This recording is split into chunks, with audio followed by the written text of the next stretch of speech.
Right. Well, Joey, I think we've now come to a conclusion or to a point in our recordings where we can do some name dropping. Name dropping. I think it's important to name where we are today, just because of what we're doing and the kind of things that we're doing. Yeah, So, today's a special episode. So we are the bar that I co-own. I think we've said we're in Western Kentucky. We're in Cadiz, Kentucky. And this is Boyd's Tavern. So we are today hosting a beer and bourbon festival. yeah. We have 11 different distilleries out there and one brewery. Mm-hmm. So a little light on the beer part, but it's okay. They're shining. It's wonderful. And but I mean, we've got Green River, we got Bardstown, we've got the Bard, we have Jackson Purchase, Yeah. Western Kentucky Distillery, so many Abstraction, which we were just at. Mm-hmm. Yeah, so a lot of great distilleries out there. So we're gonna take today, and we're going to have a moment to talk to all the distilleries. Yeah. So I'm going to be going around. Joey's going to be running around like crazy with all the things that are happening. So he may tag in with me every so often, but we're going to see if we can't bug some of these guys out here and get their opinions on, what they're doing and what got them started. Maybe learn a little bit about tech. Depends on how much they know about what's going on the tech side. But otherwise, we're just going to have a good time. We're going to drink too much and enjoy it a lot. Or we already have drank too much. Yeah. All right. So stay tuned. Here we are. Kentucky is a great place for bourbon. You guys, Jackson Purchase, you guys do bourbon whiskey. Tell me a little bit about the Jackson Purchase brand, a little bit about the distillery, about what got you guys into it, maybe some familial ties that you guys have, and just let me know what you got. Okay. All right. Well, I'm Craig Beam, Master Distiller at Jackson Purchase.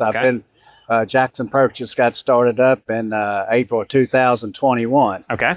And we started out as a contract distiller, Mm-hmm. and we still are. Okay. Probably always will be. Mm-hmm. But we've got several dozen customers that we make whiskey for, and we store it in our warehouse. Mm-hmm. And we bought this distillery in April 2021, been sitting vacant for about 5 to 6 years. Okay. We took it over and started going through it, cleaning everything up, and we made our first. We filled our first barrel of August 2021. Okay. And right here is what we Yeah. was our first barrel in August of 2021. Okay. So, Batch number one. Yeah, batch number one. We came out with this brand 2025 in September during the Bardstown Bourbon Festival. Okay.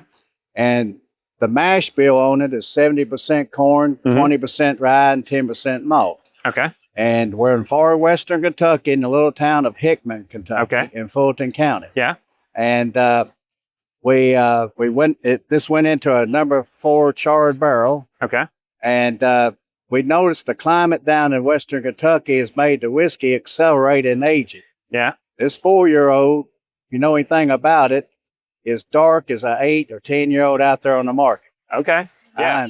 The only thing I could figure is the climate down there is a lot warmer than the central part of Kentucky. Yeah. Or around the Bardstown area where majority of the distilleries are. Yeah. And so it's warmer in the fall, longer. Warms up earlier in the springtime down there also. So I think that's really accelerated the whiskey. Okay, so not to interrupt, but a little bit ago you said a number 4 charred barrel. So for the viewers, tell them a little bit about the difference between a number 4 versus like a number 1, 2, or 3. What does that mean in the bourbon world? Well, a charred 4 is just a darker charred in the barrel to pick up more flavor. Yeah. And different flavors, vanilla and honey. And, yeah. And so versus a 3, you don't quite go as deep in the wood. Yeah. And, anything under 3, it's just kind of a light chard. Yeah. Okay. But some people also go with a charred and a toasted barrel also as well, which we are offering that to our customers right now. We're offering the toasted barrels with maybe a number 3 chard. So we're starting to offer that for our customers. We're offering some 36 air dried stave barrels too. Okay. That some of them are jumping air-dried on stave. board. So you put a stave in it? the staves, when we buy it from the cooperages, are 36 air dried already. They Okay. set out in their lower lot for 36 months. And Okay. let Mother Cool. Nature dry them. Yeah. Right. And so we've been doing some of that for some customers also as well.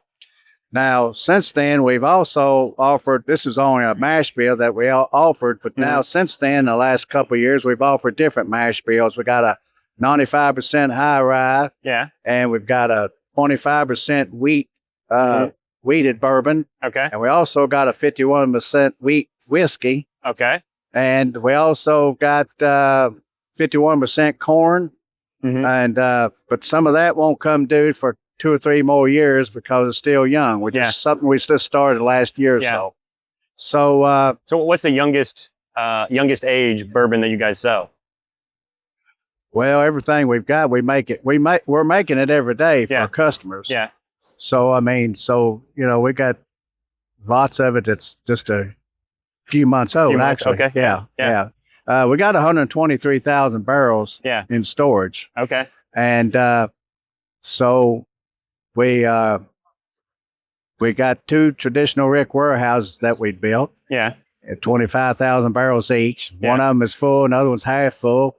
We got a couple of palletized warehouses. One's got 53,000 barrels in that one. Wow. Yeah. And we just got through building a 33,000 barrel palletized warehouse. It should be able to start going in that in the coming weeks. Yeah. Then we are starting to build a 48,000 barrel palletized warehouse. Are you doing all this in Hickman? Yes. Okay. Yes. Yeah. Yeah. So we're running 5 days a week. Yeah. We got about 45 employees, I guess. Okay. We can make up to 250 barrels a day, but as alcohol's kind of slowed up, but so we cut it back to 150 barrels a day, and we feel pretty fortunate what we're doing. Yeah. And launching our brands, keeping us busy right now. When we launched it, it was only in Kentucky, but now we're in the process of getting it put in the state of Louisiana, Texas, and Tennessee, and Missouri. Hopefully in the next 90 days, some of those states we're going to start getting branching out in those states. Okay. Pretty cool. Now we are getting ready to bottle another brand. It's going to be called Distiller Select. Okay. And that's in the process. It'll be bottled in the next 3 weeks, and probably get it on the market in the next 4 or 5 weeks. Yeah. And it's going to be kind of basically the same mash bill we have right now. Yeah. We're going to consider that being our flagship brand, Distiller Select.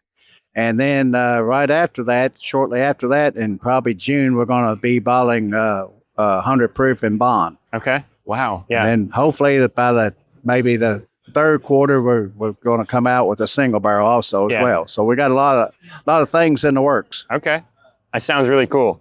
Yeah. So I need to try a sample. Okay. So if I can get one.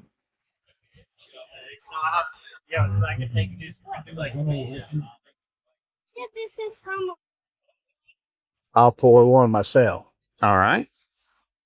Don't want you to drink alone. Oh, I'd hate to do that. Yeah. There you go. Cheers. Cheers.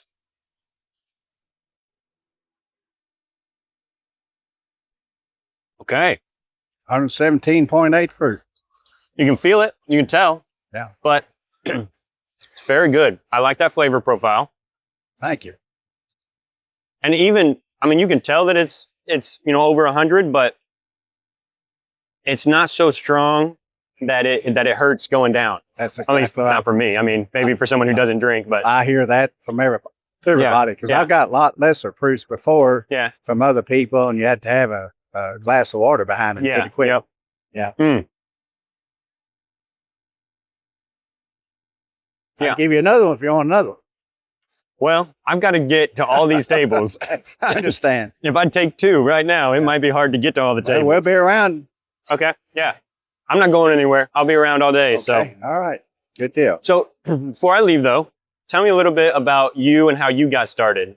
What brought you into the Jackson Purchase brand? Well, I actually was at Heaven Hill for about 32 years. Okay. And my father, Parker Beam, was at Heaven Hill. Yeah. He passed away. He never retired. my grandfather was at Heaven Hill until he passed away. He never retired. So growing up, my last name is Beam. Mm-hmm. So Jim Beam would have been my great uncle. Oh, okay. So growing up in the family, listened to all the talk about bourbon and all the Beam family and family reunions of the Beam family. That's all you ever talk about. Right. We, of course, got a farming operation my grandfather had, my dad had. So and I helped them as a kid. I all used to hear my grandfather and my father talk about stereotype the whole time you're feeding cattle. Yeah. Or working on the farm. It's always talk about stereotype. Yeah. Sometimes my father and my grandfather didn't agree about something that's stereotype. They'd get a little heated at times, but at the end of the day, everything worked out good. So, yeah. Anyway, so I just kind of followed in their footsteps. Yeah. Working on the farm, raising livestock, which I still do today. I always thought I'd like to be a veterinarian, but I thought, well, I don't think I like to go to all that school that's going to take. I was always fascinated with the weather. I still am a little bit. Yeah. I thought, well, I wouldn't mind being a meteorologist, but again, I didn't want to go to all that school. Yeah. Well, I went to the University of Kentucky, got a little degree animal science. So I made it through that okay. Yeah. And so I just started doing a lot of summer work for Heaven Hill. Yeah. One of the first jobs I had was Heaven Hill bought these warehouses, but sitting vacant from T.W. Samuels. Okay. Had the roof, some of the roofing was off of it, some of the sides and the windows. So I had all these pigeons over years roosted in there. Yeah. So Dad said, I got a job for you. This is like 1980. He said, do you have any of your buddies that need a job for this summer? So I rounded up about 5 guys and we started going in there, scraping all that pigeon shit out of the warehouse. And I mean, we worked all summer on 5 warehouses. It was a pretty nasty job. Yeah. And in fact, one of the guys is still working at Heaven Hill to this day at 45 years. So, but he told me the other day, he said, I think I am going to retire. Yeah, getting close to time, huh? Yeah. But I did that, and then I stacked cases in the bottling house on pallets for it. There was a palletizer. I drove a semi-truck for Heaven Hill one summer. So I just kind of grew up around with it, going out to stir with my father and grandfather, and just, Dad always said, if your last name's Beam, it might help you get your foot in the door anyway. So we had a lot of relatives of Beams, cousins, second cousins, uncles, great uncles, nephews, whatever, worked in the distilleries. Yeah, I was going to ask if all those extended family members, if they're working in distilleries or. Well, I've got, of course, Baker Beam was, I don't know if you ever heard Baker's Bourbon. Jim Beam has that. Okay. Baker was the master distiller at Jim Beam at one time. Okay. So Baker and my father, Parker, they were first cousins. Okay. So right now, I've got a cousin that's got a son, works at Michter's. And he works in the warehouse right now. So I think that's I got Stephen Beam, works at Limestone Branch Distillery. So Yellowstone. Yeah. So and he's a distant cousin. So. Yeah. Just about 3 of us, I think, far as I know, still doing this. And how I ended up with Jackson Purchase, my father got diagnosed, Parker, my father got diagnosed with ALS in 2012. Okay. Yep. And it got worse in 2014. Of course, we have a family business. My father owned 40 semi-trucks, plus we had 300 head of cattle spread over a couple of counties in Kentucky. So I decided to retire from Heaven Hill, help him out his remaining days. Yeah. He finally passed away in 2017. So I helped my mother through that and trying to get all that settled. And we sold off his semi-trucks. I got 25 semis myself. Okay. And we still got all the cattle. So I wasn't looking for a job, and Jackson Purchase found me out. So I guess they kept going back and forth with me and twisting my arm. And then I got a guy there, Terry Ballard, a good friend of mine that I've known for several years, 10 years, I guess, or 12 years. And he worked at Willett's Distillery, helped Willett's get started up, built from the ground up. And so he called me before I found out about Jackson Purchase, said, hey, I left Willett's. I said, well, Terry, somebody will scoop you up because, you're a hands-on guy and you've done a lot. And Yeah. You know what you're doing. So I said, if I hear something come up, I'll send them your way, Mhm. or I'll call you, tell you. Mhm. So sure enough, I found out about Jackson Purchase. Of course, Mhm. Terry, like me, I live in Bardstown, so Terry did too. Yeah. So I finally called Terry. I said, hey, I'd have a job for you. I'd Mhm. have to move down to Western Kentucky. Of course, Terry's a single guy and his kids were grown up. And Mhm. so anyway, so he jumped on board. So like me, he's been there 5 years. We went through, got this thing on the ground, Yeah. got started up, hadn't looked back since. Oh, that's awesome. That's awesome. Well, I need to hit all these other tables, so I'm gonna keep on moving. All right. I am impressed. We've got all kinds of different bottles here. Tell me, what am I looking at with all of these? Okay, so basically what we have today is we have our Muhlenberg line of spirits. Okay. Muhlenberg is a 105. It's a wheated bourbon, right? Our John Prine, which is our You Got Gold bourbon, it's a John Prine made for his foundation. It's a 101.0. John Prine's birthday was 10/10. Okay. So we made it a 101.0. There's all kinds of little things on it. There's a cardinal, all the bottles that we've done for them. This is the second one we've done. And Fiona has requested that we do the cardinal on the bottles. On the back, there's a poem by Silas House. Silas was the poet laureate for Kentucky. And there's all kinds of little hidden nuggets and little Easter eggs on the back of the bottle. There's lines in his songs that talk about blackbirds flying up in the sky and forming a teardrop. Mhm. There's actually that number of blackbirds on the back of the bottle. Okay. It's his Lost Dogs album. There's Lost Dogs on the back of the bottle.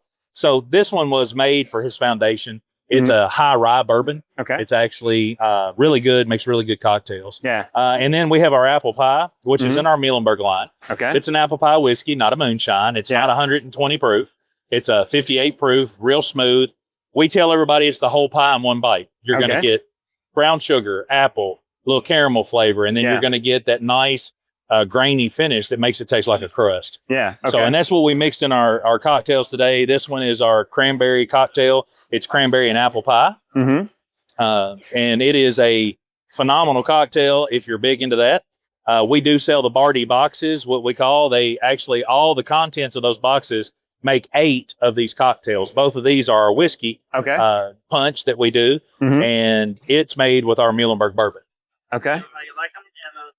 Well, awesome. So tell me a little bit about just the Bard Distillery and Muhlenberg, the brand and everything, and how you guys got started.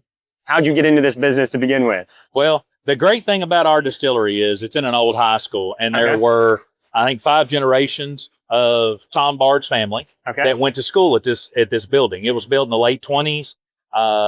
Thomas Graham, is his name? Is that right? That built it? Yeah. W.G. Graham. W.G. Graham. Okay, yeah. W.G. Duncan, I'm there sorry. you go, Duncan. Yes. He wanted a school for the people of Graham to go to school there. So he built a school. It's still up on the hill. You can still go see it. I have been over there. I've done some work at EBAD over there. Yeah. So I'm familiar with that building there. Yeah. So the old school's up on the hill. We don't use it right now. It may become our rick house eventually. And then they built a new school and on the bottom of the hill. And that's where our distillery is going. Right now, we're in the old gym. Okay. We've taken the old gym. We've left it all original architecture, original floor, everything. Yeah. And we use the stage for our distillate and proofing rooms, things like that. Our bottling's on the floor. We do hand labeling, hand bottling. Everything's done by hand. Everything you see here has probably had 5 or 7 hands on it by the time it comes out in a box. Yeah. Basically, Tom and Kim, our owners, they met. Kim was a NASCAR driver. Tom was a crew chief in NASCAR. They met, went to a couple of distilleries, figured out they loved bourbon, and they decided they were going to open a distillery. The school came up for sale. They bought the school, which is really cool. Yeah. And we're in the middle of renovating it now. We're going to put in, we just set a new still. Yeah. We're waiting on setting fermenters and cookers and things like that to get rolling. But we're taking that whole school and renovating it front to back. And making it, we're going to put a speakeasy bar, a nice tasting room, a merch room, things like that. But everything right now is in the old gym. It's phenomenal to come take a tour. Come and see our tastings. We do guided tastings. We do guided tours. It's a really cool place. The story's really cool behind that. Alita is one of our big tour guides that is there all the time. We have some other ladies that do tours. I'm just the talking head. I'm the guy that gets to go out and sell bourbon. Yeah. So it's a lot of fun. I got into this by, I guess, kind of by default. Yeah. I was a bartender. Kim, who knows me, was at the bar and asked me if I wanted a job. I had retired. So I went out and talked to her, and then she put me in this position. So I travel around now. I talk about our spirits. I sell our spirits. I do cocktail classes, do things like that. I'm getting ready to be trained as a bourbon ambassador. Okay. So, cool. Going through all that. Yeah. I had the pleasure of being able to speak with you a little bit last night. Oh, yeah. Yeah. You're talking with the bartenders here at the tavern and giving them some, not so much some instruction, but some history. Just history, some education. Yeah. And it was really cool to see. Because, we have the history of around here, this area, the Canton area. But for somebody else to come in and say, hey, what about this? This is cool information. It was cool to experience last night. And I think the bartenders will be better suited after having that little history lesson. Well, the thing is, people, and I tell everywhere I go, I talk about the history of bourbon. Yeah. Because a lot of people don't understand it. Yeah. And they don't understand Prohibition. They think Prohibition was just a flash in the pan and how things went. But they have to remember that speakeasy bars at that time were the main source of alcohol. Yeah. Unless it was medicinal, you had to go to a speakeasy. Yeah. And the bartenders and the mixologists at those speakeasies came up with specific cocktail recipes. Yeah. And that's what we were talking about last night, a little bit of the history of an old fashioned. Yep. There's actually an international old fashioned competition. And if you stir too many times, you're disqualified. Yeah. If you don't put the right amount of bitters, you're disqualified. Yeah. And there's a lot of history and things that if bartenders and servers learn, it makes them better at their job. Sure. Yeah. And, if you understand the flavor profile of anything you're selling, you're going to sell more. That's right. And not only that, but you're going to sell and inform the customer more so they can make better decisions. Yeah. But the education part, I was an educator for 32 years. So it just comes naturally. Well, it was awesome to hear. And it's been awesome to be able to talk with you guys. I'm going to have to sample something. Okay. What would you like? I was told by someone earlier that the rye was really good. Okay, so that's our John Prine. I'm gonna have to try that. Okay, it's a high rye bourbon. It's not a rye whiskey. Sure. It's a high rye bourbon. Yep. It's somewhere between 21-24% rye. When you taste it, you're going to get a couple of distinctive flavors on the front. You're going to get a little bit of oak, a little bit of that sweet caramel flavor. Yeah. In the middle, it's going to mellow out. Right, you're going to get some nice, smooth caramel notes, and at the end, you're going to get a rye barley finish that makes you think, okay, here comes the spice, but there's no spice in it. Yeah.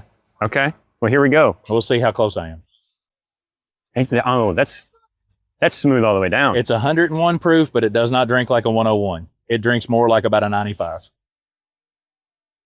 Yeah. Very approachable. Yeah. Great in cocktails. Makes a phenomenal Manhattan. Makes a great old fashioned. Okay. Just recently had a high rye Manhattan from another distillery last week. It was really good. I can see me putting one of these in one of those as well. Yeah, that is really good. Yep. That's going to be this guy. Yep. He's working his way around to every color. Yeah. He's in the black shirt with the hat. But yeah, it's we sell a lot of this. There were 6,000 bottles, 7,000 bottles made and released. It's really, when people try it, if you ever sample it and try it, you'll find out it's not a scary thing. A lot of people, when they hear 101, of course, now, we got 120s, 130s. Yeah. And they're, those are high proof, but this at a 101, it doesn't have that burning bite. It's a nice, smooth sipping bourbon. Yeah. Yeah. If you were unfamiliar with the taste of bourbon, then it might be a little strong for you. I think it'd be easy to drink though. If you're going to learn on one, that might be one to learn on. It's a good one to learn on. I agree.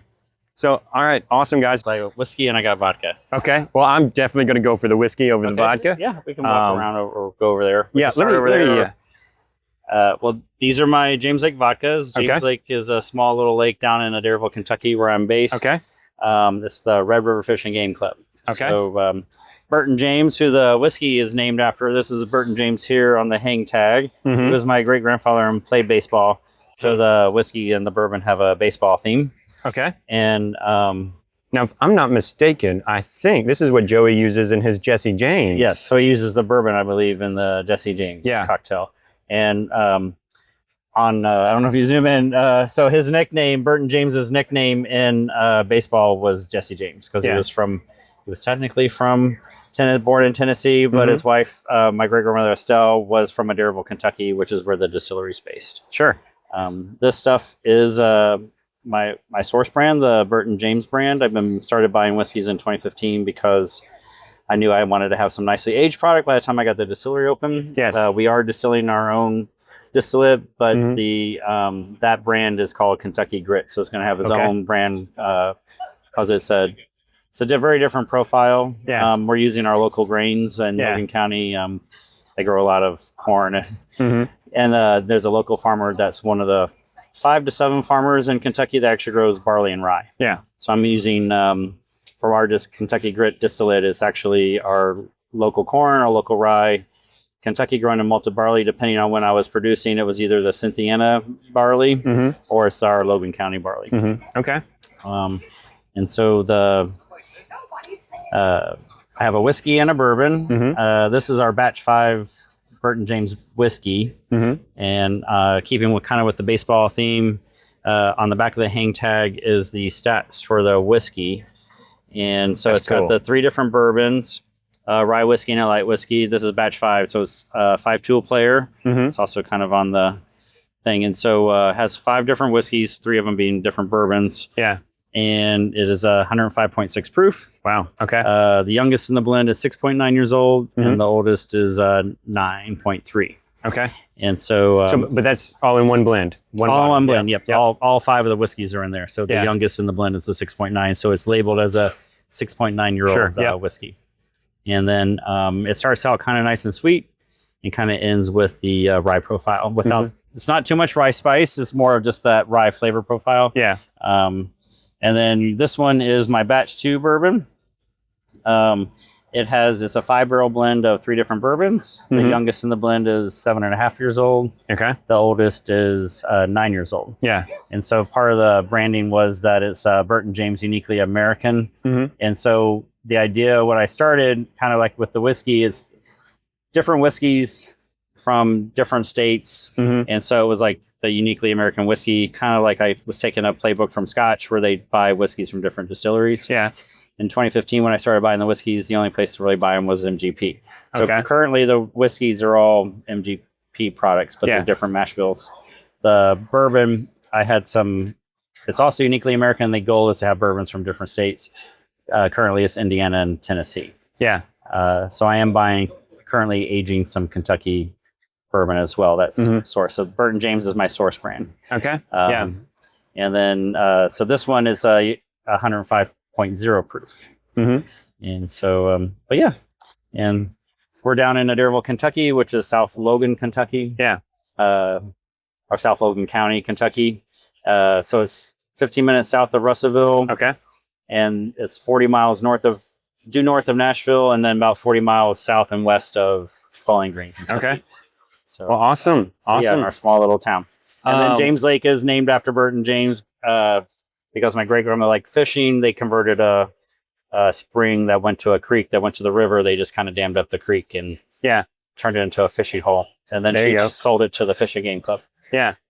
That's cool.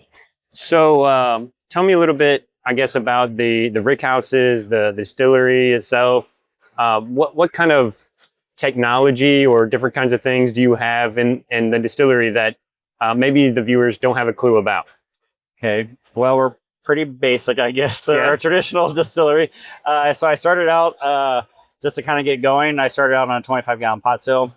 So it's a hillbilly still from very far west Kentucky. Yeah. And so we're distilling on that, and then right now we're using a 55-gallon drum as our still. Yeah. And then I did buy a bunch of equipment from a distillery that went out of business in Kentucky. So I have an 800-gallon pot that eventually I'll get hooked up, but right now I don't have that hooked up. Yeah. I guess the primary thing that's a little different, I guess we are using Kentucky-grown rye, Kentucky-grown barley, which is really cool. Yeah. Especially that it's local to us. Yeah. And then we're making vodka in Kentucky. Yeah. That's the other thing that's a little different. Yeah. So yeah, that's That's cool. Yeah. Sometimes simple is better. Yeah. So that's cool. Yeah. So we're kind of keeping it simple. We're pretty small. We're right off the square. So we're actually in the town of Adairsville, like 200 feet off the square. Okay. So we're not. Adairsville is very rural, but I'm actually in the town. So we're not like out kind of away from people. We're actually kind of in the middle of the town, which is also kind of fun too. Okay. Cool. Yeah. Well, awesome. I think I got to try one. Okay. I think it'd be. So this one will be the blend of the bourbon and rye and light whiskeys. Yeah. And this one will be the batch shoot bourbon. It's so it depends if you like a little bit of a rye profile at the end, or if you want a traditional bourbon. I like the traditional bourbon more. However, since I've had that one in a cocktail here, let me go for the whiskey. So I have this here. So this will be the Burton James whiskey, batch number 5. Okay. Yeah. It'll starts out a little bit sweet, and then it kind of ends with the rye profile without being too spicy. Yeah, you can feel the heat on it a little bit, but that's good. Oh, that's very good. Yeah, it's 105.6. Yeah.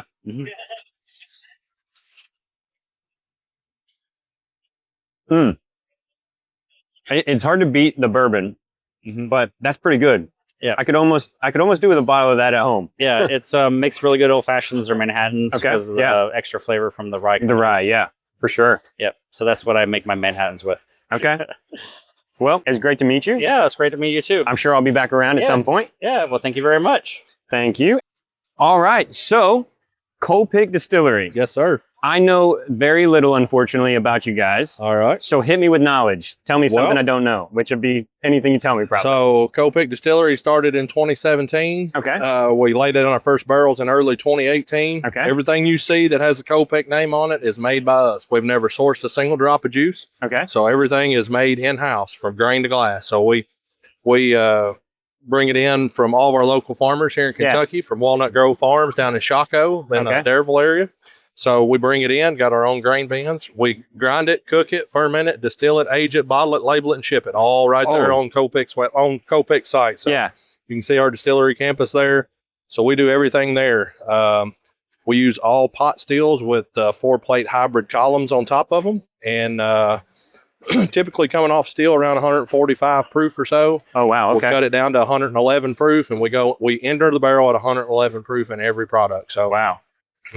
We've got 4 expressions. Our very small batch, 3 to 5 barrels in a batch. So we're going to be 800 to 1,000 bottles in a batch. So that's a very small batch. Yeah. Our next one is our single barrel that we cut to 100 proof. We do that just to give people options of having a cut product versus something at barrel proof. We also have a single barrel at barrel proof. Everything is a wheated bourbon. So 64% corn, 24% wheat, 12% malted barley. Okay. And then our toasted is also a barrel proof product. Our toasted is different than anybody's on the market that we found so far. That's a 5-year-old, 111 entry proof, and a medium toast char number 1 lives its entire life in a toasted barrel. Okay. Not finished in toasted, not toasted staves or spirals or anything added to it. Yeah, just lives toasted its all the way. entire life in a medium toast char number 1 barrel. So there's nobody else on the market that I found that actually has a product on the market that does it that way. Yeah. People are typically finishing and toasted, or they'll age it for a year and then go into another barrel or something like that. So nobody does it the way we do it as far as that goes. But yeah, everything's been done on site, has been from day one. So we obviously use our wildlife on the property for feeding out our slop. So we have American bison, elk, whitetail deer, and Scottish Highlander cattle all on our farm. We've owned a little over 4,000 acres total. So, but we use all of our spent grains to feed our animals. And then we have a couple local cattle farmers that actually we give it to them. It's free. Yeah. It runs about 34% protein. So it's good for putting a little fat on them and fattening them up for the market. So, and it works good for them. It's free.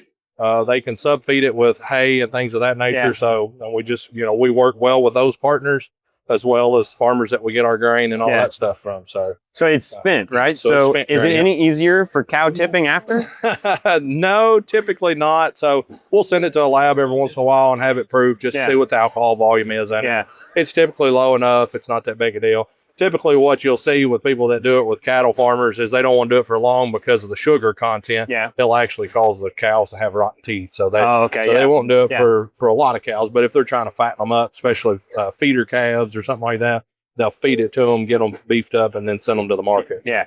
So that's a big thing for them. Okay. But yeah, Cool. other than that, that's a lot of history of Muhlenberg County. You know, Muhlenberg County, and the name Copic, Muhlenberg County was the largest coal producing county by tonnage in the world. Yeah. Had the 2 largest pieces of equipment in the world digging coal out of the ground. So that's where the name Copic comes from. Yeah, that makes sense. Yeah. So we're trying to stay true to that history of, you know, coal and what it's done for our community, and we're trying to give some of that back with the history and the name of Copic Distilleries. So that's where we're at with it. Okay. Awesome. Well, what about you? What got you started? Illegally. Okay. No, but you know, I've got an industrial maintenance background, so a lot of the equipment that you see in our facility, we don't typically buy anything new. So we'll go find used equipment and refurbish it, put new coaling coals in it, new steam spargers, whatever, and put it back. So I have a maintenance background by trade. Yeah. But I've worked with some different folks and doing some moonshines and things of that nature. And it's just, you know, it's a different adventure every day. So every day there's a new task or a new problem or just the industry in general right now. Obviously, everybody hears the doom and gloom of distilleries shutting down, and when you're not, I saw an article last week about 2 of them. Yeah, it's you know, people they don't understand the industry where it's at. Yeah. You know, you take the COVID years out of the industry. Yeah. Bourbon's right where it's supposed to be. Yeah. But you got to take the highs with the lows, and that's just where it's at.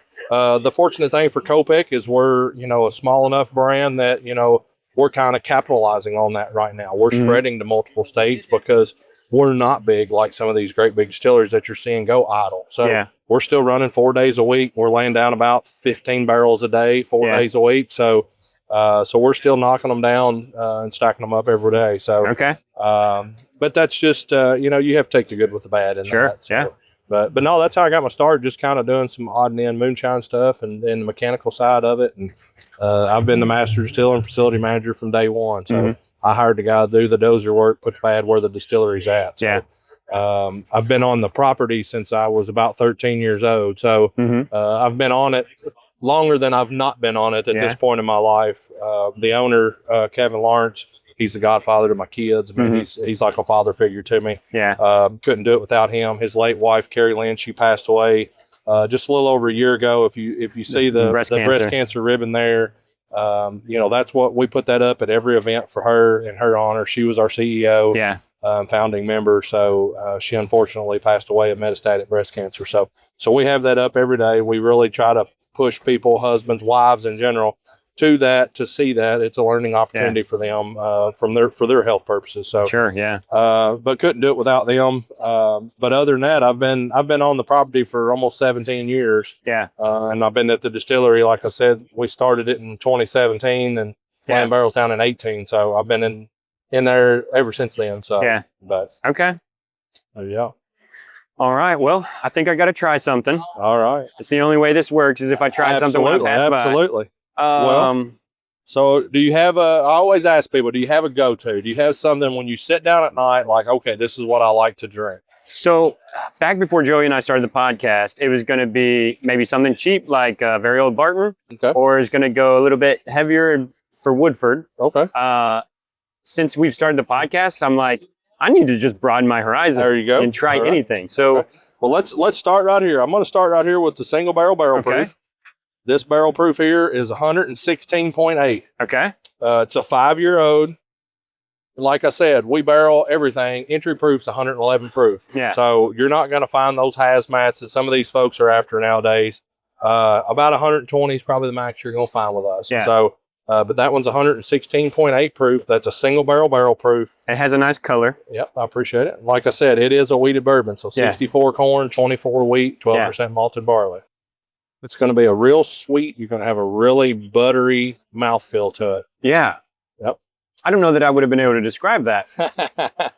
It's super good. It's sweet. It's got a thickness to it that just lays on that palate, almost like a buttery feel to it. But then let it air out just a little bit, and you're going to get that real heavy caramel vanilla that it finishes out with. Yep. Yeah, the buttery, I think, is I wouldn't have described it that way. Yep. But now that you've said it, I'm like, okay, I could see buttery right there. Absolutely. Absolutely. That is some good stuff. Yeah. Well, I appreciate it.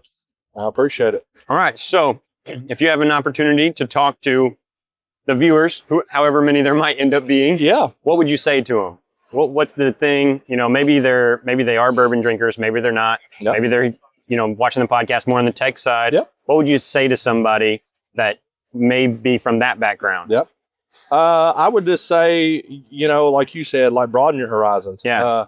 I say a lot of the times that sometimes it's hard to convince people to drink craft bourbons because they're kind of honorable to a brand that they've always drank. Like you mentioned, Very Old Bart. Yeah. You might have always drank Very Old Bart, so you always go to that. Yeah. I always kind of strive to tell people, like, spend the extra $1 and try. Yeah. If you don't like it, share it with your friends and see what their thoughts are. And maybe there's something different. But, you know, not every day, obviously, because that gets expensive. But, like, broaden your horizon. Some of these craft bourbons that are coming out there are phenomenal products. Yeah. And I'm not saying that just because I made this, but they are phenomenal products. Right. You know, the endless pockets of some of the bigger distilleries obviously has a lot to do with what they do. But for us, it's growing a brand, getting it out in front of people that enjoy bourbon, that enjoy the craft, that enjoy the craftsmanship that goes in it. Yeah. No part of our operation is automated with the exception of our weigh systems and our grain system. Okay. Other than that, every steam valve's turned by hand, every water valve's turned by hand. You know, they're checking proof, they're checking how it feels, how it smells, how it tastes coming off the steel. And people don't realize, like, you can feel alcohol. Yeah. People are like, you can feel alcohol? Absolutely. Depending on where it's at in the process, you can feel the difference in the oils. You can feel the difference in the consistency of it. So to get out there and understand that the craft side of it is a craftsmanship behind it. Yeah. There's a craftsmanship in everything that's made in today's world, whether it's a candle to a computer. There's some kind of craftsmanship involved in it. I always just kind of strive to tell people, check out the craftsmanship in it and see what it's all about. Yeah. Our biggest thing is we try to be transparent. Everything we do is transparency. Like I said, everything on the table is all made by Copic. It's not somebody else's product. And that's not a bash to people that source products, because that's how the bourbon industry works. Yeah. Some people don't understand that because they don't educate themselves enough to know. Yeah. But we try to be transparent to that, and we try to educate people that, hey, that's not a bad thing that they source. That's their difference in business profile than what we do. So, but just, you know, try to get out and enjoy a craft and understand that the people behind it are actually doing it and not a computer deciding that decision for them. So. I was going to ask that question because we do a lot of security cameras and stuff, like in industrial manufacturing facilities, you know, automotive factories and that kind of thing. Yep. So I don't get into the PLCs, but I'm around PLCs quite a bit. Yeah. So I was like, okay, you've got an industrial maintenance background. Yep. Do you ever do any PLCs? You said with your waste is automated. Yep. So we don't do any. We have no PLC operation in our facility. Yeah. And I've done a lot of PLCs in my past life in the industrial world. I've got a lot of experience in that, but like no PLCs involved in none of this. Yeah. The only thing we use as far as automation, like I said, is our grain system as far as bin scales and stuff like that for weighing grain in before we grind it, so we know. The other thing is we're all sweet mash, so there's no sour mash. So we start with fresh grain every single time. Okay. So we're weighing that grain as it goes in. But other than that, the only other automation we have is some timers that kick on a steam valve just to preheat our cookers. But other than that, everything else is all hand turned. Hand done. All hand turned. That's awesome. And that's all craftsmanship. Yeah. You know, the water on the deflamators, the water on the condensers, the steam going into the coils and the pots. Everything's all turned by hand. So. Yeah. Oh, that's unique. That's cool. Absolutely. 100%. So. All right. Well, I better get to some more tables before they close everything down. Absolutely. Well, I appreciate you stopping by. So tell me who you are. All right. So my name's Whitson. I'm with my dad and my mom and my family. We do Copic Distillery, and I'm just here having fun. Yeah. Doing what I need. I've been told you're the distiller of the future. So what does that mean? Why are you the distiller of the future? Well, because really, I've been doing this for a really long time. I know somewhat a lot about it. Yeah. I feel great. I always do stuff. I'm always out doing something, wanting to work, doing whatever possible. Yeah. I just feel like people just say that because I'm just really experienced with what I do. Okay. So first of all, how old are you? I'm 11, 11, turning 12 in okay. November. Okay. 12 in November. Nice. So what do you do at the distillery? Most of the time, I'll run around, help my dad, do Yeah. whatever. If they're bottling, I'll always bottle. Probably help with stickers. Yeah. I'll cork. Do anything that really my dad and anybody else needs. Okay. Morning times, I'll go help barrel. Yeah. I'll drive a forklift around, move all kinds of barrels. Yeah. Sometimes I'll have a little fun, go on the four-wheeler, take a ride, do There something. you go. Yeah. Just have fun, Okay. work, do stuff. What's your favorite part about it? Well, really the fact that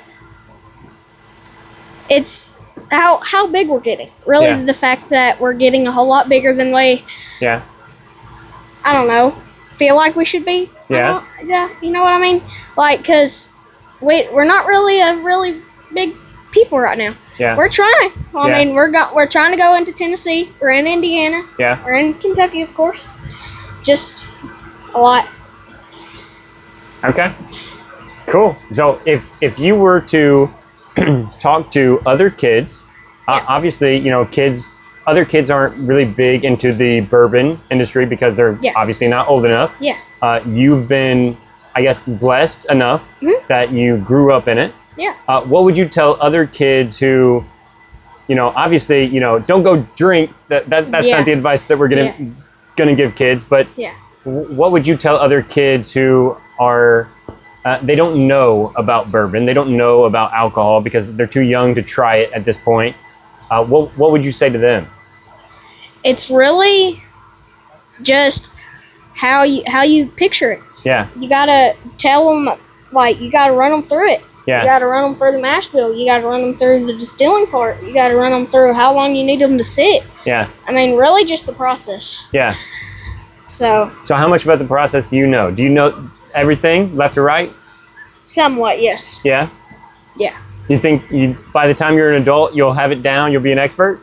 Pretty much, yeah. Yeah? Yeah. Awesome. All right. Well, cool. I will put this right in there next to your dad talking. So that's awesome. Thank you very much. You're welcome.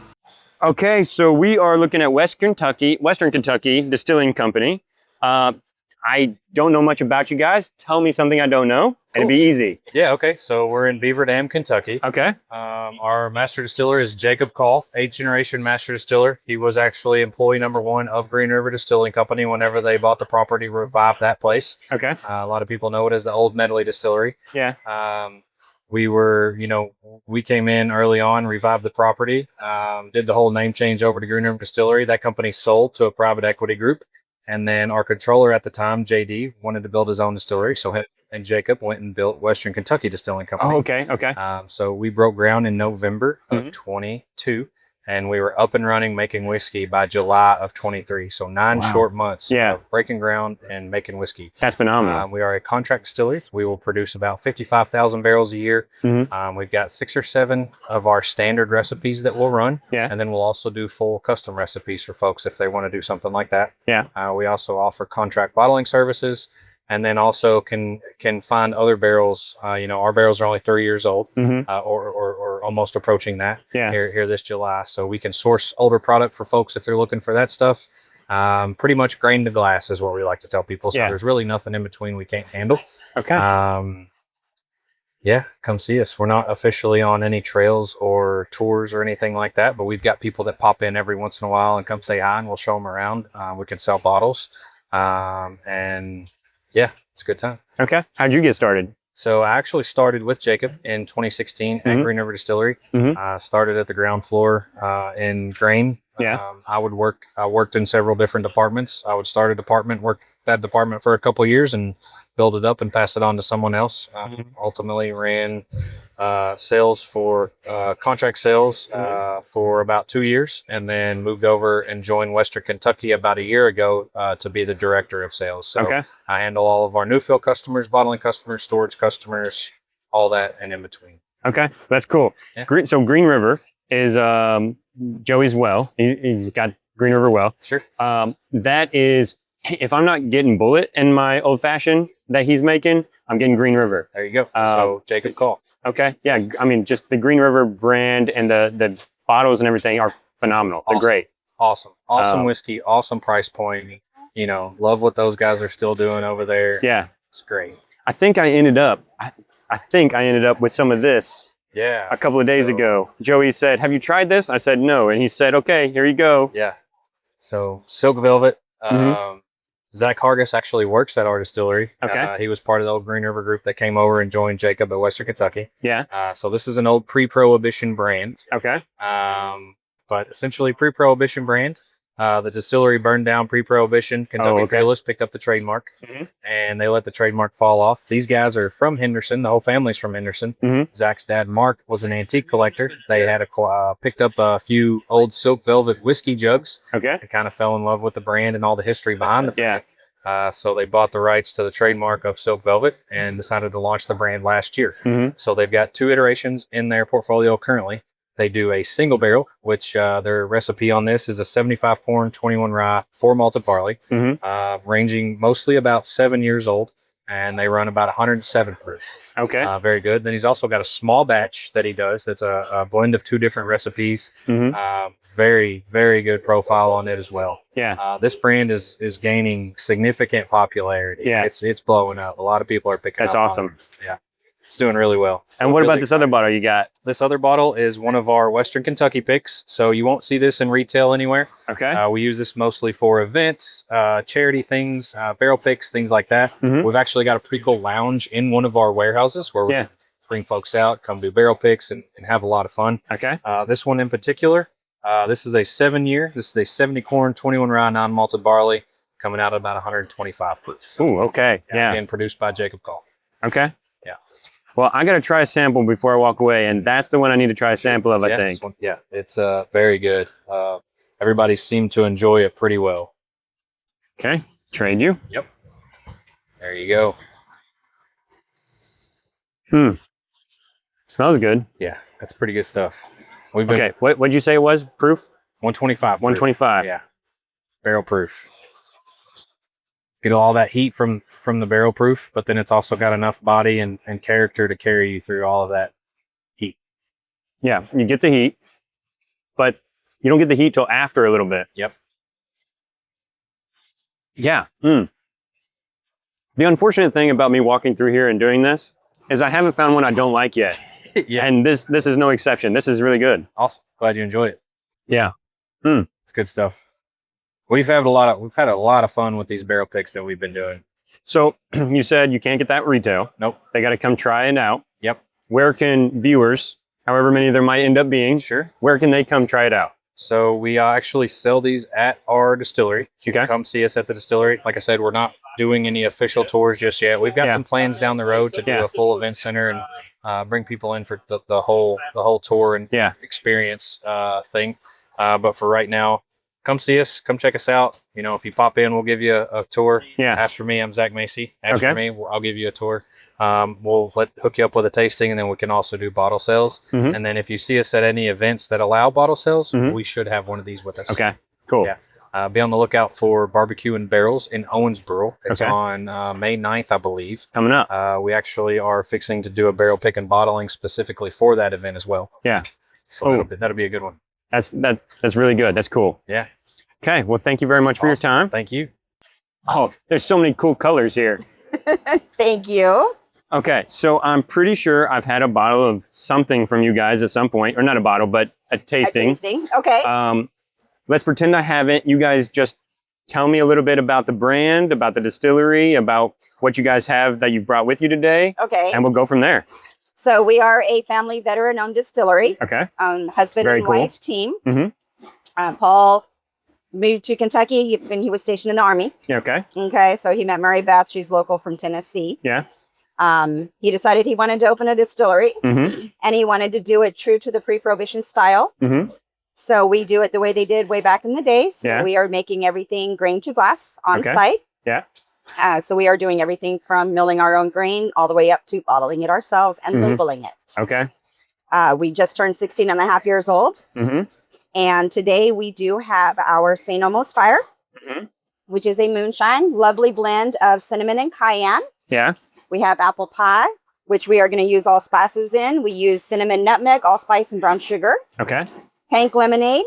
We are going to use real strawberries and real lemons. And then our Bottle and Bond, our Old Second District. She is our newest product on the bar. Okay. This is only batch number 2, so we're excited to see where she goes. Yeah. And then we have Old Faithful right here. This is our humble beginning, and it is our flagship. Okay. Her mash bill is 78% white corn, 17% rye, and 5% malted barley. Okay. So you said, and Joey and I have briefly mentioned on Bottled and Bond before, but you've said that term. Okay. So explain to the viewers, what does Bottled and Bond even mean? So way back in the day in Kentucky and in America, when they first started making whiskey and bourbon, there were no regulations. Sure. So you had distillers that were making a good quality product. You had distillers that were making a questionable product. Yeah. So you as the consumers were going to the questionable product because it was cheaper. Yeah. The guys that were making a good product actually went to Congress and asked to enact some kind of rules and regulations regulating the production. Yeah. So they came out with the Bottle and Bond Act of the 1800s, which the basic requirements is way more in depth than this, but it has to be barreled and bottled at the same distillery in the same season, a minimum of 4 years apart. Okay. It has to be proofed down to 100. Okay. And it has to be sold in a clear bottle so that the consumer can see what they're purchasing versus being sold in a barrel. Ah, interesting. Okay. I never would have known that. So that is really cool to know. Well, so that's awesome. Okay. So tell me a little bit more about just MB Rollin' and how you guys got started. Well, basically, Paul, like I said, Paul had met Mary Beth and he just had this dream. Yeah. He really wanted to resurrect the way bourbon was made back in the day. Yeah. And so that is his motto, and it is resurrecting one barrel, resurrecting history one barrel at a time. Yeah. Oh, that's nice. Nice tagline. Yes. So he is still trying to maintain that trueness to the way that it was done back in the day. Okay. And you, how did you get started? So I moved out to Kentucky from California. Actually did a bourbon tasting at MB Rollin'. They taught me how to taste it. Yeah. And I signed up for their Statesman program, which is basically a distillery membership. Yeah. And after about 3 years, they were looking for some help, and I was retired. So I was like, well, I'll go help you because I like what you're selling. Yeah. So, and that's how I got hooked up with them. You said they taught me how to taste. What does that mean? So when you taste a bourbon, a lot of people are just going to shoot it. Yeah. When you shoot it, you don't get to actually experience there's no flavors there. Yeah. Correct. So they taught me to take a sip of it, let it rest on your palate for a minute, do the Kentucky chew, kind of rub it on the roof of your mouth, swallow it, and then blow out, and then actually take a sip because you numb everything, and then you wake up your taste buds. Oh, okay. And that's the actual process of tasting a good whiskey or bourbon. Okay, so viewers, I hope you listen to that because after sampling 5, 6 now already, but that's awesome. So before I leave, I've got to try one. Absolutely. So are you interested in trying a sweet product or do you want more of the bourbon product? We have the 100 proof right here. She's our Bottle and Bond. Like I said, she's amazingly smooth. She's going to give you nice, soft caramelly notes. And then the flagship's going to give you just a little bit more peppery notes. I feel like if there's one that I've had before, it's going to be the flagship. Okay. So let's go for the Bottle and Bond. Absolutely. Especially since we just opened up and talked about it a little bit. Makes sense to do that one. Yes, sir. And there you go. All right. Let's see what we got. It's got a good smell. Good nose. Wow. She's amazing. It is very good. She's got a lot of complexity to her for a proofed down product. Yeah. Yes. Well, the proof down, I mean, you can tell. Yes. Because it's not harsh on the palate. It's not harsh going down. It's just smooth all the way across. Yes, sir. That's very good. Thank you. Yeah. I can do with a bottle of that at home. I might have to come back in a little bit. Awesome. Well, we'll be here for a little bit longer. Yep. I need to hurry up and get finished here. Yes, sir. Okay. Well, excellent. Thank you very much for your time. It was great to meet you. Just set it on the table. I'll take care of it. Gonna try to roll through here as fast as possible so I can go buy stuff. Okay, so Old Terrell. Yes, sir. We just actually went to Abstraction last week. Joey and I did. and got to visit with them. But you guys are like right next door or something. You're close to them. Yes, sir. Okay, 411 to 417 Jefferson Street. Okay, and that's in Paducah. That's in Paducah, right next to Abstraction. Okay. It is the original Old Terrell Distillery. Okay. That was opened in 1910. So Logan is a Terrell. Okay. And he is trying to resurrect DSP 34. DSP 34. Okay. Yes, What is that? It was the original DSP that was given to Old Terrell in 1910. Okay. At that time, DSPs were federal. Now they're state. Yeah. So it'll be DSP KY 34. Okay. But you have to, in order to resurrect an old DSP, you have to have lineage and prove your connection. And that's what he's working on right now. Okay. And we plan to open at the end of September. Okay. Awesome. So I know you guys are getting ready to close down and everything, but what did you bring today with you? So today we brought our very first single barrel. Everything that's been released so far has been our small batch, 108 proof. Okay. This is an 8-year Kentucky single barrel bourbon. It is our Trigg County project. So we're doing a 12 county project surrounding McCracken County. Yeah. There will be a unique barrel per county, and it's only available in that county. Oh, that's really cool. So Trigg happened to be our first county due to today's event. Yeah. And it is our very first and only single barrel I know. That's cool. So we've gotten a lot of great feedback. Everyone's been super supportive. It's an 8-year Kentucky. Yep. And we're just really excited to get this single barrel on the shelf. Yeah. Well, that's cool. So I won't hold you too long, but I'm not from Trigg County, but live in Trigg County now, just right across the road. So I got to try some of this Trigg County. So if you don't mind, if I can get a little bit of a sample? Yes, sir. Okay.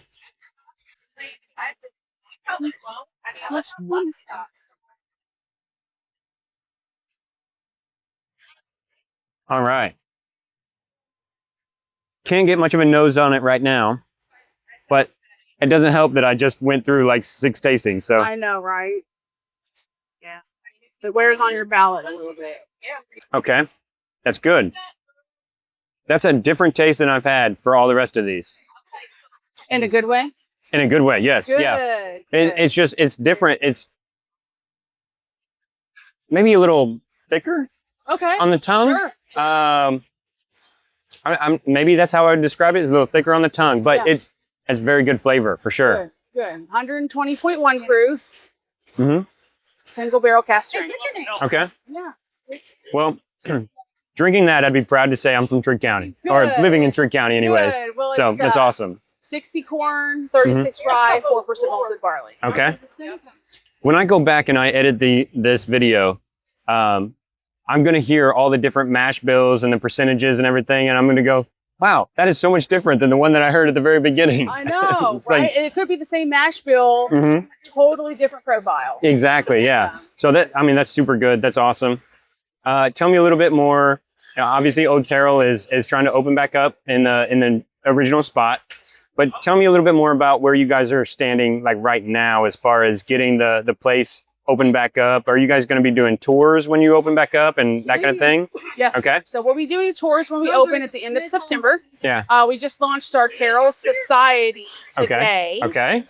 That is a quarterly subscription where you get a bottle that is exclusive to the society, shipped to your house quarterly. You get access to an online portal and Facebook page where we're hoping to get Terrells to share their Terrell history. Okay, that'd be cool. Yes, sir. We're very excited about that. We met a Terrell today that definitely has a connection to Logan. Kevin and Kendra?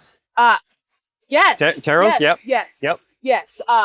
They were absolutely excited about the history and the connection that him and Logan have. So we are super pumped about that. He just really wants to connect the Terrells together. And so through the society, he's hoping to do that. Yeah. So we'll be working really hard on that until we open. And then we're slated to open at the very end of September. Excellent. How'd you get started? How did I get started? How'd With you get started? Otero Yeah. or with bourbon? Both. Both. Okay. I got started about 9 years ago. Okay. I was marketing for a small distillery in Georgetown, Kentucky. Okay. And fell in love with the whole industry as a whole. Yeah. I was just doing little graphics and stuff for the distillery. Yeah. And as I spent more time there, I just fell in love with it. Yeah. And the spirit. So that grew to a full-time gig. And then I went to Nashville and ran the distillery there for 4.5 years. Yeah. And I wanted to come back home because my family's in Kentucky. Okay. So I've known Logan since I first started in bourbon. Yeah. And coincidentally, he is also in bourbon now. Yeah. So he spent the last 5 years really doing a lot of research and a lot of ancestry work. So I'm really excited to be a part of his dream. Well, that's awesome. Yeah. Super fantastic. Thank you. Glad to have you guys here. Yeah. Glad to be able to meet you and to have some of your time. Thank you. Anything the viewers should know? I really feel like the legacy of Old Terrell is just so fascinating. Yeah. And as we all know, a good story makes the whiskey taste better, in my opinion. Yeah. Logan is such a great human being. And so I'm really excited to be a part of his dream and his legacy. Yeah. I can't wait to open. Well, and I think you guys have some of your product over at Abstraction right now. Is that Yes, true? Yes, sir. So you can buy our product in their gift shop. Okay. They have been wonderful friends to Old Terrell. They're right next door. Please go see them. Yep. Their art with their whiskey is phenomenal. Yeah. Great story there too. And yes, our stuff will be available at Abstraction. Okay. So yeah, if viewers, you heard it, go check out Abstraction, get some of Old Terrell's product there. And then when Old Terrell opens, you said September, is that right? End of September. End of September. Go check them out. It'd be, you'll be glad you did. Very good. Awesome. Thank you very much.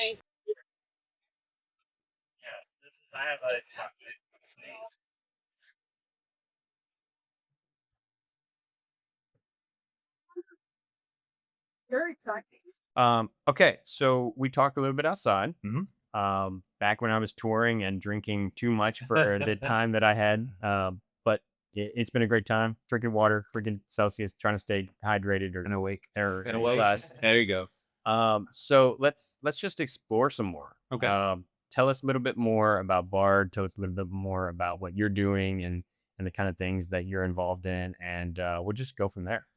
Well, first of all, let's just say this, phenomenal event. If, people haven't been to this, I know, was it the second one? Second one? Yeah. It's a phenomenal event. Supports a great cause. I worked in Land Between the Lakes for years over on Kentucky Lake. I've been in Land Between the Lakes, and not a better cause. Yeah. Right. The land we've got to take care of because it took care of us. Yeah. But great event. I enjoy it. I'll be back.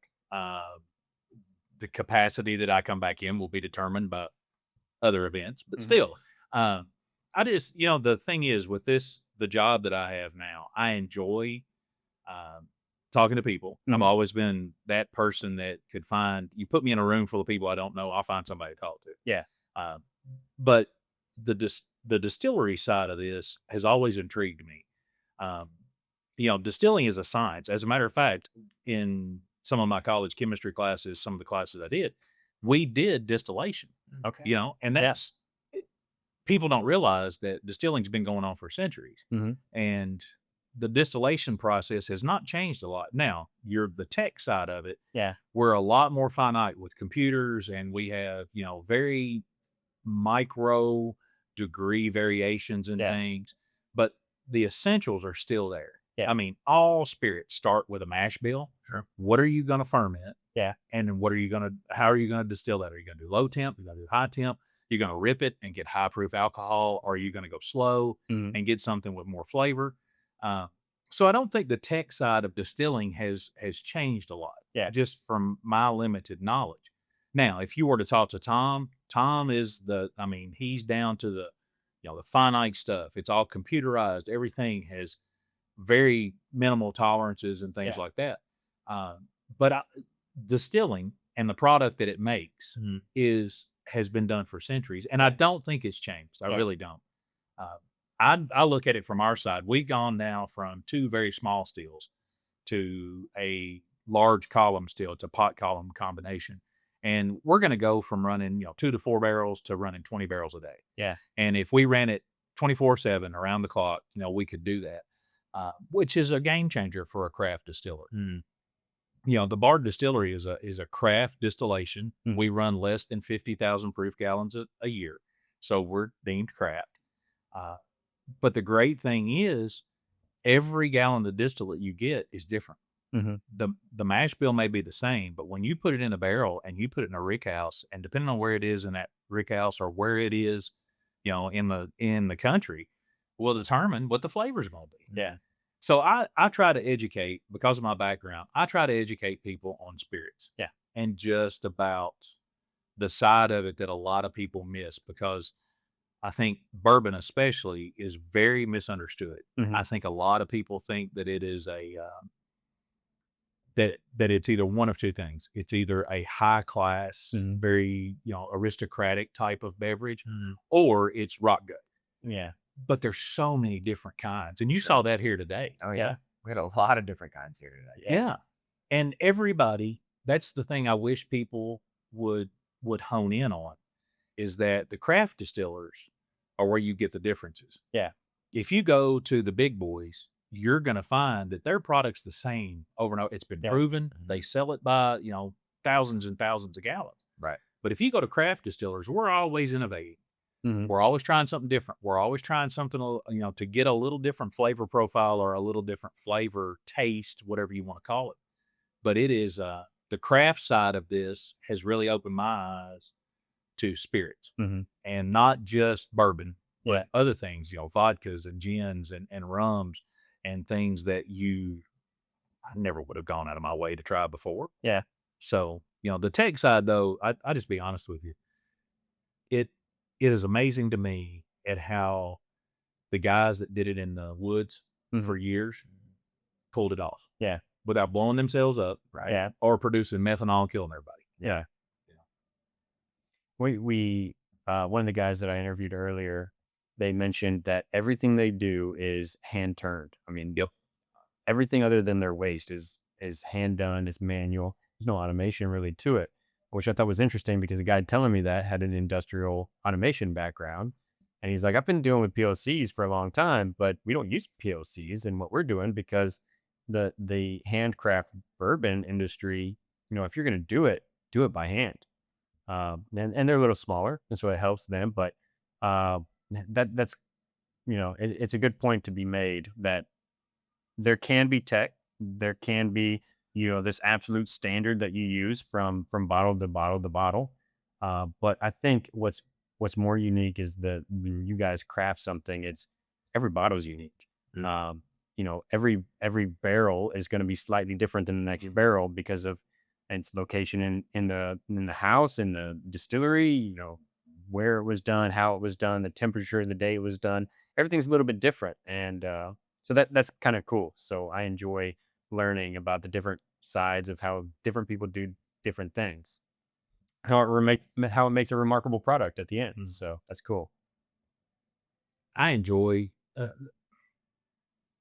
the drinking side of this is just trying other people's products Mhm. and going around, because it's really not. Everybody thinks that bourbon is a cutthroat type of business, and it's really not. Yeah. I mean, you walk around today, everybody here knows each other. Yeah. Everybody here helps each other. Like loading out today, we were loading out everybody and Yeah. trying to get them out of here and trying to help them out, because a lot of times we go by ourselves. Yeah. And it's really not. And I don't want to say it's a brotherhood, Yeah. but it's not as big a competition, I think, Right. as people think it is. And I say that from a craft side. Now, the big boys I can't speak to. Yeah. I mean, they're established. We're not gonna dent them. Yeah. They're the ones that produce bottle on bottle on bottle on bottle. And I mean, they're sitting there running them down a line. They're labeled automatically, all that. Those things, they're going to be there forever. Yeah. The craft side, when you start looking at it and you look at we talk about flavor profiles and mash bills and things like that. It's so different Mhm. distillery to distillery. And even the same mash bill, at one distillery and another it produces a different product. Yeah. It's really cool to get into the spirit side of it. Well, I was talking to Old Terrell earlier, and what's really cool, and to go back to your point, is Old Terrell is currently housing their bottles in Abstraction because it is kind of a brotherhood, so to speak, where they're everybody is not out against each other so much as they're out for each other. And so I was talking to her, and she said, yeah, you could have all kinds of different mash bills that are exactly the same, but the bottle tastes totally different. Exactly. Just because of the environment it was put in or whatever. So I think to your point, that's, excellent point to be had there. But it was cool. I was watching you help tear down tents for other people and stuff like that as we were packing up today. And I think that's one of the cool things is when people start drinking bourbon and they're really getting into bourbon. It's one thing if you go to a party and you get a bourbon, whatever, you take a shot, or you go to a bar and you take a shot, whatever. But when you start really getting into it, it's all about, hey, let's take a moment, let's relax. And Joey and I have talked about it before, where you don't typically pour a glass of bourbon to throw it back and go on with your day. Not a good bourbon. Yeah, well, I mean, you're gonna. It's time to relax when you're doing bourbon. So take a moment, enjoy the taste, enjoy the flavor. Well, not only that, but I mean, bourbon is somebody at a distillery. I've been to a million of them, but somebody at a distillery at one point in my life was like, we open up a bottle of bourbon and the intent is to share it with the people that we love. Yeah. Right. And that's kind of the mindset I've always had with it is, whether I've had a Weller or, whatever, a nicer bottle of bourbon that's harder to find. It's like I've opened every single bottle I've ever had because I would rather take the time and share it with people that enjoy it than to sit it on a shelf and collect dust. Then, I think, it's more than just in the crafting of the bourbon that it becomes a brotherhood. It's in the enjoyment of it. And I think that respect and that love for bourbon goes deeper, I mean, maybe it's a shared interest and a shared love, whether you're a consumer or a producer. Agreed. That kind of thing. So, but the to speak to that when you go to these events or you go to distilleries, the experience is what you're after. Yeah. And when I go do tastings or I go and I train people or whatever it is I'm doing, I can always tell if they're a bourbon or a whiskey person by the way they drink. If I pour them a sample and they shoot it, I'm like, you tasted nothing, and all you're gonna do is talk about how it burns. Yeah. And I'm like, it's gonna burn because you're throwing it on the back of your palate, and it's gonna hit those taste buds, and it's gonna hit your throat, and it's gonna burn. Yeah. So the first education that people need, and to speak to what you're talking about, slow down. It's not meant. Spirits in general are not meant to be rushed. Yeah. Take your time, explore and try different things. Put a drop of water in it, dilute it, put it on ice, drink it cold, drink it hot. Experiment with what you have. Yeah. But this is what I tell people all the time. Remember this: it doesn't get any better sitting in that bottle. That's right.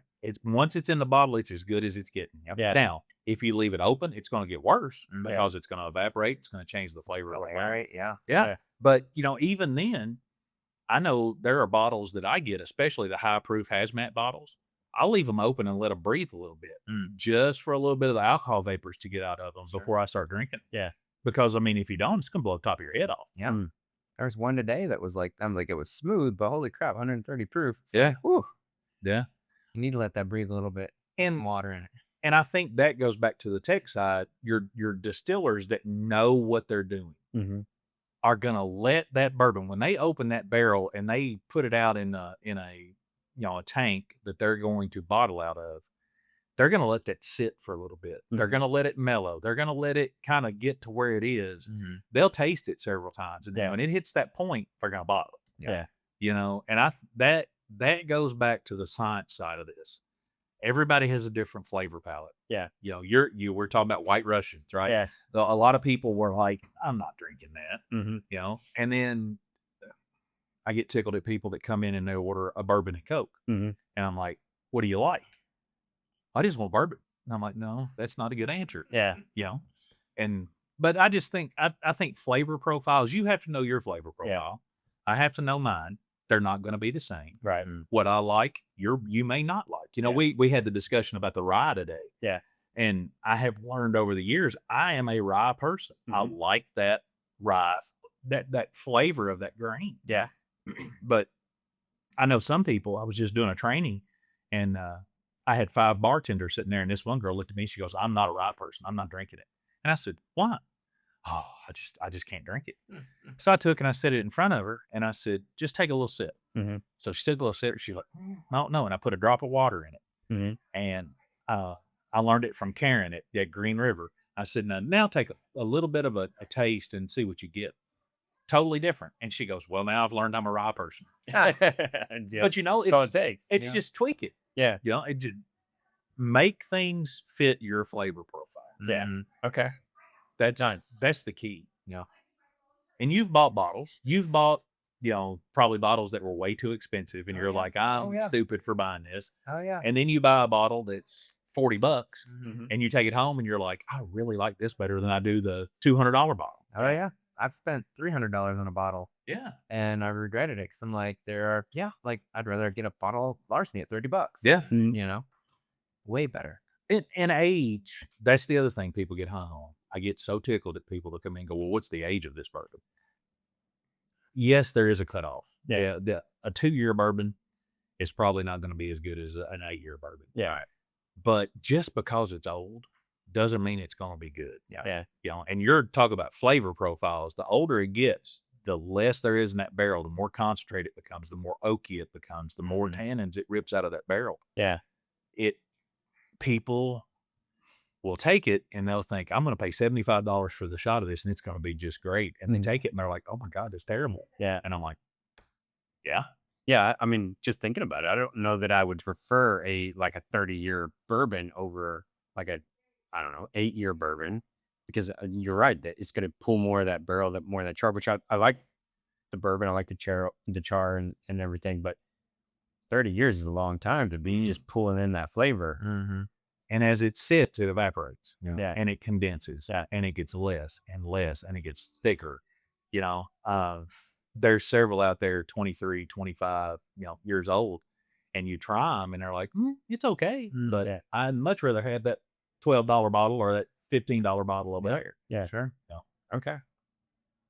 It's great to see the bourbon industry as a whole, I think, has started to feel the pinch of the economy, especially with tariffs and things like that, which is a whole side I don't understand. But I will tell you this, I travel a lot. I'm on the road a lot, and I go to different states and different parts of the country. And when I go to a bar, I will sit down and I will look and see what's on their bar. And if there is a Kentucky bourbon, I'll buy it. I don't care. I want that.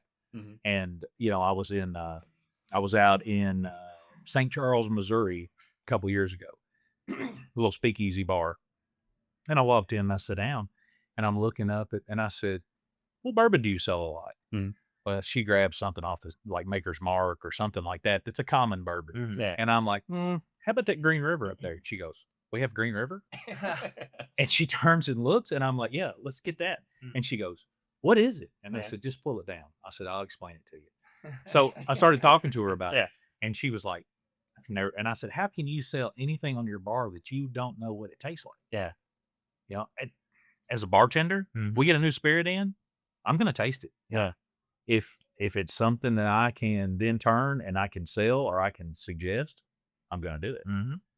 That's what I tell. That's last night. We're sitting at the bar, and I was talking to the bartenders, and that's the one thing I've learned over the many years of bartending. If you come in and you sit down and you say, I want a bourbon and Coke, I'm instantly going to go up one. Hey, what bourbon do you like? Oh, I like, Maker's Mark. Hey, have you tried this? And I'm going to go up $2. And if they're like, oh, no, tried that one, I'm going to go up $2 more. Yeah. And you push people to try that. And it's not just about making money, but it's about developing that experience. Yeah. And your bartenders, they have to know the history. Yeah. They have to understand what those spirits, where they came from, how those cocktails started, what makes a good cocktail. Yeah. And if they do that, they'll sell a ton. Oh, it was really cool, and we talked about this earlier outside, but Cindy last night, the bartender, she was taking in everything you learned, and then you were asking questions later, like 15, 20 minutes later, she was answering the questions. Oh, yeah. So I think she learned from that, hey, I need to pick up some knowledge about this and some education, and then I'll be able to do my job better. I think she took that to heart. I think she'll probably start to do that. I got tickled. I went back out there and sit down with her today after I got done loading out one set and was waiting on another set to load out. And I asked her, I said, hey, what's a good bourbon? And she was like, oh, let me tell you. And she Nice. perked up, man. It was great. Yeah. That's fun. Yeah, she's got a good energy. So I think she'll do well as she's learning. So It's bartending's about what? It's about knowing your product and knowing your people. It's about making people have an experience. Yeah. Bartend, they want to come see a little bit of show. High pours. Yeah. Right?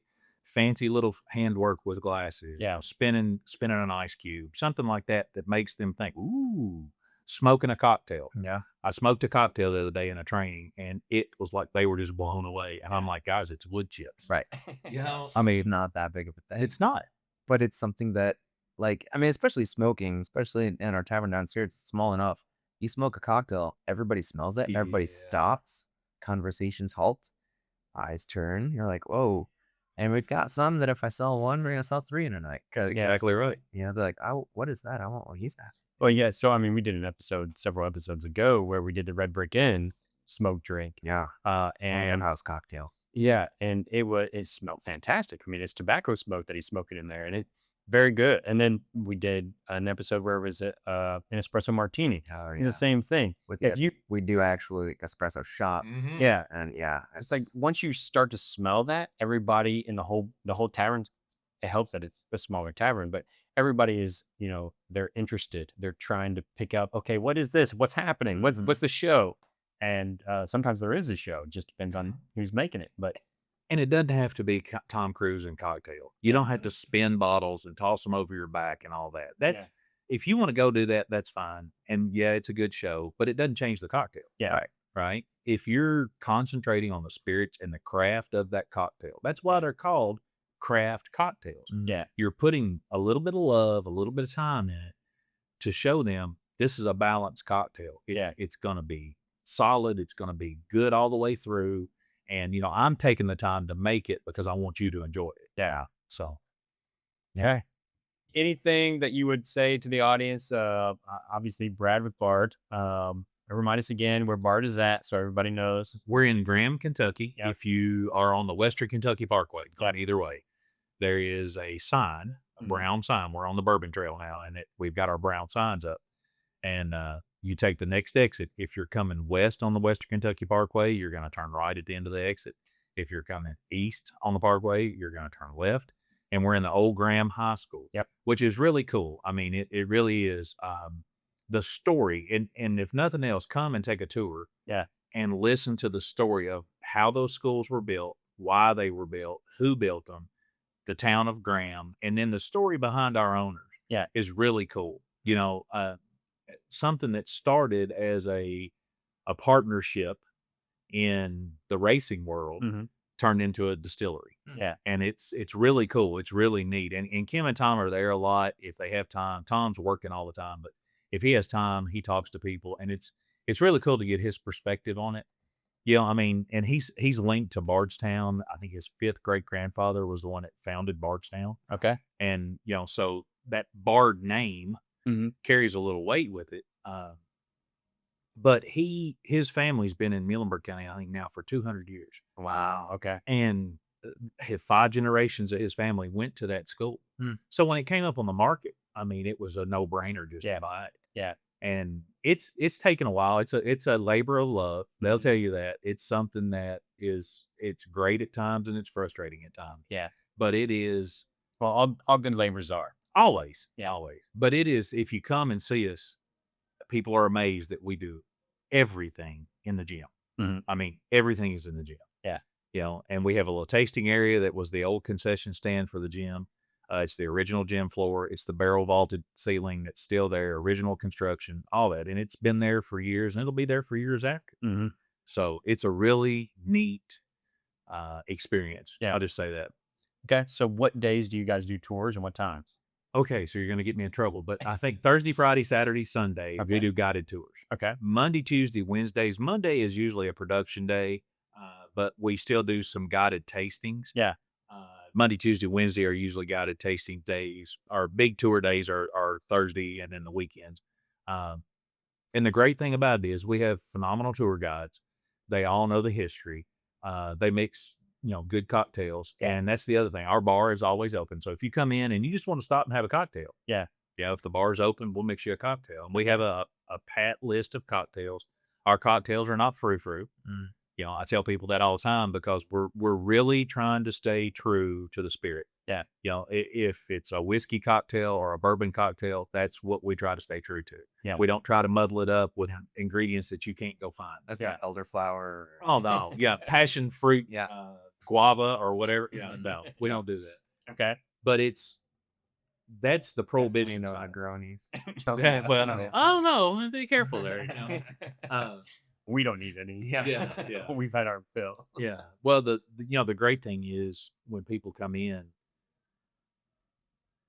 we talk about our spirits, and our people have learned and know our spirits well enough that they can say, "Oh, you like old fashions? Well, let's go with this. Yeah. Let's use our Oloroso instead of a regular bourbon. Let's use our finished bourbon. Yeah. And let's not use Angostura bitters. Let's use orange bitters. It's going to bring out that orange note. It's going to bring out a different flavor. Yeah. And when you start doing that for people, they're like, oh, these people understand what they're doing. Yeah.